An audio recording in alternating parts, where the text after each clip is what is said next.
समस्त वृत्तियों को एकाग्र करते हुए अपने मन मंदिर में विराजमान हजूर सतगुरु दीनदयाल दाता जी को अपनी श्रद्धा व भक्ति के पुष्प अर्पित करते हुए प्रेम सहित बोलो जयकारा। बोल मेरे श्री गुरु महाराज की जय। गुरुमुखो, पूर्ण गुरु का शब्द सर्वव्यापक होता है, जो हर घट घट में नियति की ओर विद्यमान है। उसमें जाति पाति का प्रश्न ही नहीं उठता। सद्गुरु पूर्ण दातार हैं। वे किसी से कुछ नहीं लेते, केवल नाम दाम देते हैं। यदि उनके दरबार में कोई सेवा की परंपरा चल रही है तो वह भी केवल सेवक के मन की सफाई के लिए। सतगुरु को वेदों शास्त्रों ने रूहानी माता पिता कहा है। वे सेवकों को उसी दृष्टि से देखते हैं जैसे कि संसारी माता पिता अपने बच्चे को।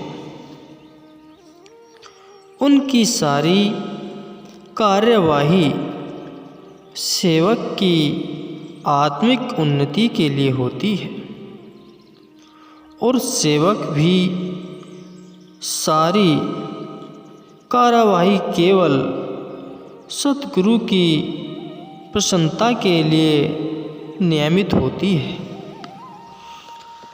सतगुरु का संबंध सेवक की आत्मिक उन्नति से होता है। उनकी महिमा का वर्णन नहीं हो सकता, क्योंकि एवं ऊंचा होवे कोई तिस ऊंचे को जाने सोई। जिसको सतगुरु कृपा करके दिव्य दृष्टि प्रदान करते हैं, वे ही सत असत के भेद को और सत्कर्म कुकर्म भेद को पहचानते हैं। उसके भीतर प्रकाश होता है। उस प्रकाश द्वारा उसे आंतरिक मार्ग स्पष्ट दिखाई देता है कि यह मार्ग मोक्ष की ओर जाता है और यह मार्ग चौरासी की ओर भी जाता है। भाग्यशाली जीव सतगुरु की शरण में आते हैं।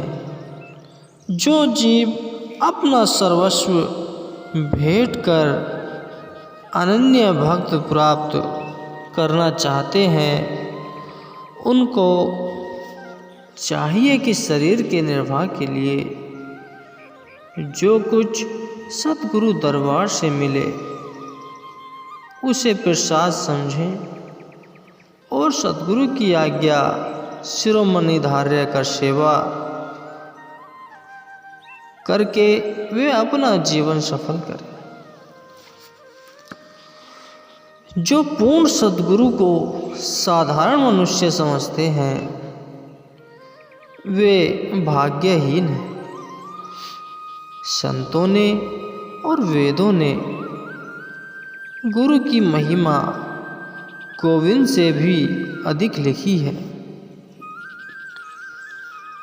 गुरु शरण ग्रहण करने के प्रताप से जीव भव सागर से तर जाता है और सचखंड में पहुंचता है। संसार में जितने भी संबंध हैं, उन सब से सतगुरु का नाता मुख्य है। उन जैसा जीव का अन्य कोई भी हितकारी नहीं है। मित्र संबंधी देवी देवता सब रूठ गए और सद्गुरु प्रसन्न हो गए हो तो बाल भी बाका नहीं होगा। यदि सद्गुरु रूठ गए तो ठौर ठिकाना प्राप्त नहीं होगा। गुरु शरण ग्रहण किए बिना सभी तप जप तीर्थ व्रत यज्ञ और दान इस जीव को मुक्ति तो नहीं देंगे, उल्टा अहंकार उपजाएंगे। सद्गुरु शब्द के अतिरिक्त करोड़ों यत्न करने पर भी हृदय की सफाई नहीं होती और न ही विचार पवित्र होंगे। अज्ञानता और संशय के कारण यह मनुष्य जन्म जो देव दुर्लभ है व्यर्थ नष्ट हो जाएगा। बड़े बड़े आचार्य ऋषि मुनि योगी यति भक्त और संत बल्कि रामकृष्ण जैसे अवतार भी गुरु की शरण में गए तभी श्रेष्ठ कहलाए। फिर जो साधारण जीव विद्या और धन के अहंकार के कारण गुरु शरण नहीं ग्रहण करते वे मंद बुद्धि कहलाएंगे।